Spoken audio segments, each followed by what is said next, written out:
Magsulat ng, gumawa ng goals, mag-contact list, magplano. Madali hindi. Madali. Fixing appointment, sharing mo, PP follow-up. Madali hindi. Medyo madali. Balance, di ba? Pero, sa 6 steps na yan, ano lang ba ginawa natin? Again, yung physical na ginawa. Sa 6 steps na yan, ano lang ginawa natin? Nagsulat? Tumawag? Nag-text? Nag-share? Sumika? Nag-text, nag-message, kinausap. Ganun lang, di ba? So, meron na tayong, we have this kind of thing na sinusundan sa sarili mo. At talagang ginagawa lang natin is tatlong bagay. Kumain, chumika, mag-invite, bumala. Yun lang. Yun lang yung steps natin. Madali hindi. Palakpakan niyo po mga sarili niyo. And then we have the 7 things na hindi na rin darating ang speaker. So, 7 things tayo proceed. 7 things naman na. So, i-recap tayo. Anong number 1 natin? Wiry way. Ano number 2? Mindset. 2 mindset. Ano number 3? Secrets. 3 secrets. Anong 4? Criteria. Anong 5? Anong 6? Then we have the 7. 7 things. 7 things. Ano 7 things? Ano, things na physical ba to? Things na kailangan ba natin to? Una-una is watch video. Ano ba? Pag nabasa niyo ang watch video, ano unang mapasok sa isip niyo? Netflix! YouTube! Ano po mga pinapanood niyo? Ano po mga pinapanood niyo? Drama, movie, drama. Comedy. Yung mga ganun, di ba? Mga ganun pampalipas oras. Wala namang masama sa pampalipas oras. But, anyway, in 7 things, what we need to watch is videos that teaches us, no? Videos that inspires us, videos that guides us, no? Sa ating review platform, no? Especially sa website, sa mga member na, no, pag binuksan natin ng website, may option, may tab dyan sa gilid kung saan may kita lahat ng LTS, lahat ng leadership training seminar, lahat ng events na ginanap, lahat ng mga speaker, lahat ng motivation na lahat ng teachings na pwede natin panoorin. No? Sa mga non-member, what we can watch is mga videos na inspiring. Diba? If hindi inspiring, nakakalungkot. Bakit kailangan manood ng mga movie na nakakalungkot? Alam niyo ba yung movie na 7 Sundays? At anong reflection niyo sa 7 Sundays? It's all about the family, Ronaldo Valdez. Diba, ang story ng 7 Sundays, may isang tatay na mayroong 7 na anak. Yung tatay, nagsabi yung doktor ng tatay niya na meron na lang siyang 7 weeks to live kasi meron siyang cancer. So, ang ginawa ng mga anak niya, yung ibang galing abroad, yung ibang may mga pinag-aabisyan, nagsama-sama sa isang lugar, sa isang bahay. Jadi, for the first 1-2 weeks, nalulungkot yung mga anak niya, pinipilit na lang maging masaya para sa tatay nilang mawawala na yung 7 Sundays. Pero on the 4th Sunday, nalaman ng tatay at sinabi ng doktor sa kanya na peke or hindi tama yung resulta na nakuha niya. So, hindi lang 7 Sundays ang buhay niya. Pero hindi niya kagad shinare sa mga anak niya at sa pamilya niya. Kasi once na kasabihin na yon, ang mga anak niya, pamilya niya magwawalan na naman, di ba? Pupunta na naman sa iba't ibang lugar. So, anong moral lesson ng story? Na sa panahon ngayon, ang pamilya natin is nagsasama-sama lang talaga pag may mamatay na. Pag may mga ganang event, di ba? Hindi na natin lagi nakakasama ang pamilya natin. So, yun yung mga klaseng video, movie na pwede natin panoorin na magbibigay sa atin ng realization, di ba? Nagbibigay sa atin ng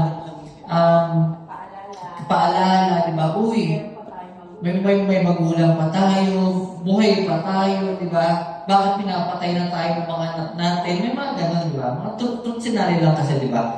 Kanina ko narinig ko, may narinig ako last 2 weeks ago eh. Ay, kaya ano po ata kay Tita nakita na wala na siyang source, di ba, sa sarili niya, na ang nangyayari lang, inaabot-abutan na lang siya ng anak niya. Di ba? Ano nang value natin sa mga magulang, sa mga mothers natin pagdating sa anak natin, di ba? Yun yung something na nagre-remind sa ating lahat. At yun yung patuloy na nagbibigay sa ating inspiration and motivation to do more. Kaya yan ang unang-una sa 7 things. Pangalawa is read books. Meron mo ba dito mga nagbabasa pa ng libro? Yes. Meron pa? Yes. Ano pa? O ilan na. Dito sa Railway, we can read. Marami tayong pwedeng basahin na klase ng libro, no? How to believe. Ego Sanchez na nabasa. Mas nalaway ko. Think and Grow Rich na may Robert Kiyosaki. Meron din tayong The Art of War by Sancho. The Secrets of Rich and Famous.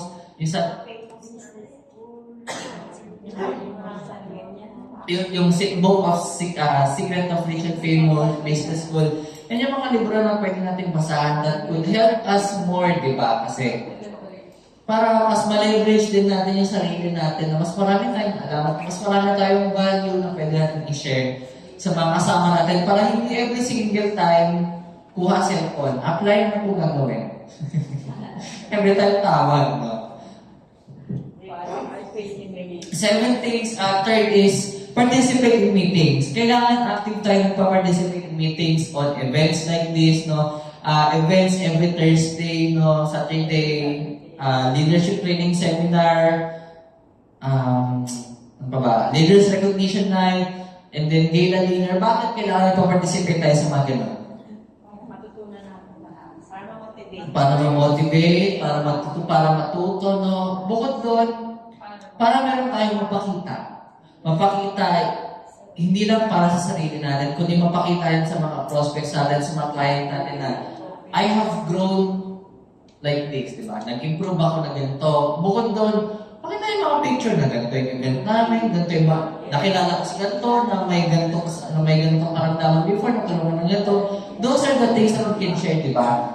And when we participate in meetings or attending events, dito tayo maraming mababarong na strength. What does it mean in borrowing strength? Ito yung ihiramin natin yung story ng mga kilala natin, ng core way people natin to be shared, no? Para ma-share dun sa mga taong kausap pa natin, no? Like, most example namin yung ginagamit namin na yung story ni Tita Marisa, no? Yung dating magbubote, no? The barbecue vendor, if none, yung story ng pedicab driver. Those are the stories that we borrow para mas ma-inspire tayo at mas ma-inspire din yung mga kausap natin, di ba? I think personally, mga kapatid ko ng Thursday, parehas din pong napakinggan, di ba? Yung pedicab driver at yung magbabote na si Ate Marisa. So, di ba, na-inspire naman po kayo doon, di ba? Nagamit niyo po yung stories nila, na-share niyo na po ba? O, di ba? Na-share, nagamit na po as na-share na, di ba? And then, we also need to, contact our uplines. If we have these doubts, if we have these questions, if we have these struggles, don't forget to contact your upline. Because again, this business is hindi mo ginagawa mag-isa. This business is a relationship business and you don't need na gawin mag-isa and you will always have someone to be with to do this business. And then, consume the product. Ano ba ang tutunan natin lahat last LTS? Leadership Training Seminar. Take a picture. Take the product. And show yourself. And then, your life will change forever. Ayan, abisado nyo na po. Kasi bakit? When we can mention the product, mas mapapakita natin sa mga kausap natin na it is really working and it is really effective. Kasi, I'm sure, lahat tayo dito nakaranas na ng once, twice, no? Nagsishare tayo sa kakilala natin, tinanong tayo, nakapag-take ka na ba yan? Kahapon po, tita, no? May kausap natin, no? Nakainupan na ba yan? Nakapag-take ka na ba yan? Pag sinabi natin hindi, ano reaction ng kausap natin? Tamlay, di ba? Ay, hindi pa pala nakapag-take, bakit sinishare mo na sa atin? Kung mamaya lasong yan, di ba? O kaya, hindi ka pa pala nakapag-take. Paano mo nasabing effective, di ba? Kasi, on a business of sharing stories, ang pinaka-effective that we can share is our own stories. Tama po ba? Yes. And then, ayun, consume then share the product, and then presentation of the plan, di ba? The presentation of the plan, yan, kailangan natin ng mga naunang LDO, topics natin, kailangan natin ng adequate knowledge, kailangan natin this integrity, no? Kailangan natin this type of attitude na when we are presenting, when we are sharing the product, we need to stand firm at kailangan alam natin kung ano yung sinishare natin. So, yun po ang 7 things natin. And then next is a topic. Wala naman pong exam. Gusto niyo po ba mag-exam ngayon? Next topic for today is hindi na saan manggagaling because our next topic is how to become